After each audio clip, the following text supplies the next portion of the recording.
Netflix nos ha enseñado la vida de los más terribles narcotraficantes mexicanos y también de los políticos más corruptos. Y uno que otro reality sobre los Whitexicans también. Pero ahora nos trae a las pantallas chicas la historia brutal de una activista mexicana. Yo soy Valeria Ríos, esto es Chisming y acompáñame a descubrir esta historia de brutal injusticia que conmovió a la sociedad mexicana y de la que ahora Netflix ha decidido sacar un documental.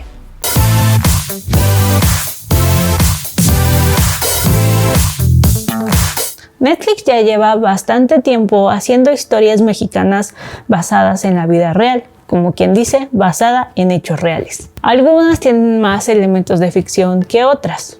Por ejemplo, la serie de Paulette, de la que también hicimos una pequeña reseña y que te invitamos a ver en nuestro canal de YouTube. Pero esta vez, la plataforma de streaming ha decidido hacer un documental sobre la vida de Marisela Escobedo, una luchadora social contra el feminicidio. Este caso destaca en particular porque es realmente sorprendente e indignante que fue asesinada en 2010 enfrentito del Palacio de Gobierno de Chihuahua. Su historia, en realidad es una mezcla de cosas que dan tristeza, coraje, miedo. Es muy fuerte, la verdad. Es una historia que yo me imagino que eligió Netflix porque es bastante paradigmática de las cosas por las que pasan los familiares de víctimas de desaparición en México. Algo que desgraciadamente es muy común. Como diría Cristina Pacheco, pues aquí nos tocó vivir. Pero vamos por el principio. La historia de Marisela comienza en 2008 cuando su hija de 16 años, Rubí Fraire Escobedo, es asesinada. Ambas vivían en Ciudad Juárez, cuando en este año que les digo, 2008, Rubí es asesinada por su pareja, un sujeto llamado Sergio Rafael Barraza, quien presuntamente pertenecía al cártel del narcotráfico de los Zetas. El cadáver de Rubí estaba en un basurero cuando lo encontraron, pero previamente ya había sido calcinado. La desaparición de Rubí se reportó desde agosto y casualmente cuando se reportó su desaparición, su pareja Sergio se dio a la fuga.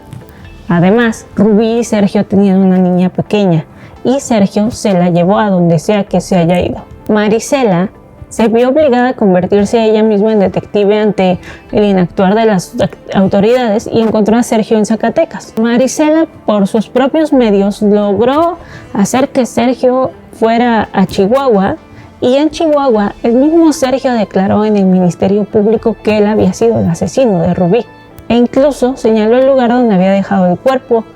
Y aún con todo eso, en 2010 fue absuelto de todo cargo por falta de pruebas. ¡Ay, Dios! Increíble, ¿no? En cualquier lugar esto sería... No, es que no hay palabras. 3 jueces decidieron esto y por el escándalo que se hizo fueron separados de su cargo y después renunciaron, pero su renuncia solo entorpeció un poquito más el proceso. Después vendría otro juez que sí le daría una sentencia de 50 años de prisión a Sergio, pero obviamente Sergio en todos estos dimes y diretes pues ya se había jugado por segunda vez. Para no hacerles el cuento largo, Sergio fue encontrado en 2012, muerto tras un enfrentamiento de los Zetas con el ejército en Zacatecas. Pero volvamos a Marisela al año 2010. Ante esta injusticia, Marisela obviamente dijo ¿qué?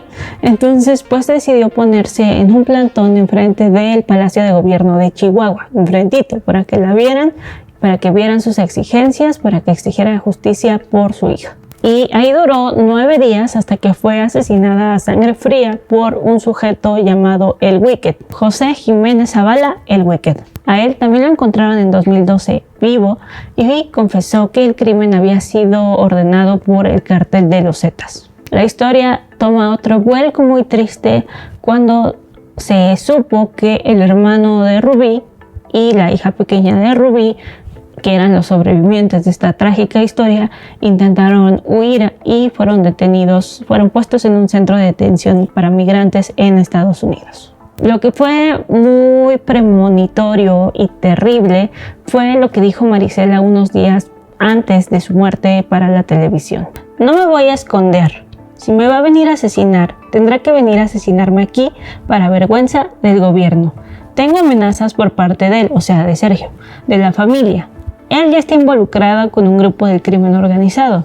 ¿Qué está esperando el gobierno? Que venga y termine conmigo, pues que termine conmigo, pero aquí enfrente a ver si les da vergüenza. Aunque también hay que recordar un poco el contexto. En 2010, Ciudad Juárez era la ciudad más violenta de México.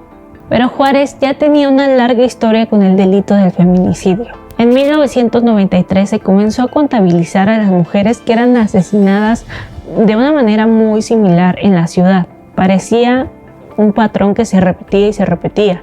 El mundo les llamó las muertas de Juárez y empezaron a recibir la atención de medios, activistas, académicos por igual. Fue Marcela Lagarde, filósofa feminista de la que también hablamos en el video de Amor Romántico, quien comenzó a referirse a estos crímenes como feminicidios, es decir, crímenes de odio contra las mujeres.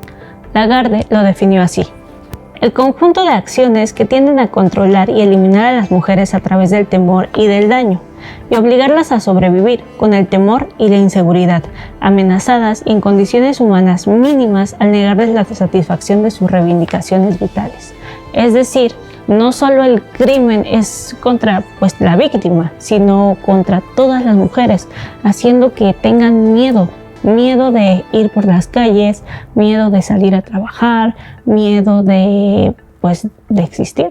Una de las características de los feminicidios es el uso de la violencia sexual y la exposición de las víctimas en el espacio público como una manera de mandar un mensaje. El asesinato de Rubí y de Marisela no es solo uno de los tantos crímenes que se comete contra mujeres, sino también que se comete contra activistas y familiares de víctimas que lo único que buscan es hacer justicia.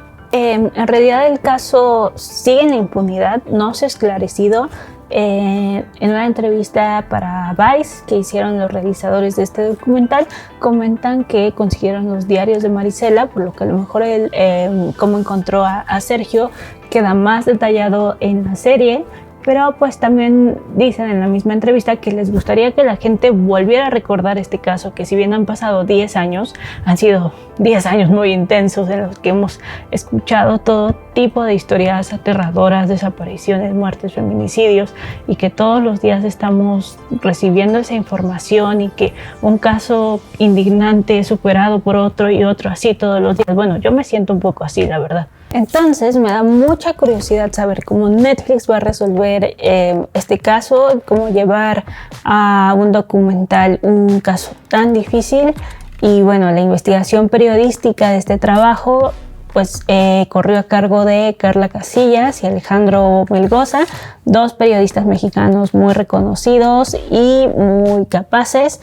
Este documental se estrena el 14 de octubre en Netflix, entonces no sé, díganme si quieren que haga una segunda parte. ¿Recuerdan este caso? ¿Les sonó más o menos? Si ven el documental, me gustaría mucho leer sus comentarios. Y pues bueno, eso es todo de mi parte. Yo soy Valeria Ríos. Sígueme en Twitter en @val., en Instagram en val_erre. Sigue a Ruido en la Red en su canal de YouTube. Dale like a este video, compártelo si te gustó. Danos like en Facebook. Estamos en Instagram, en WhatsApp, en Twitter, en todos lados. Nada más nos falta TikToks. Y pues bueno, nos vemos la siguiente semana. Chao. _erre. Voy a cambiar mi usuario por algo más fácil.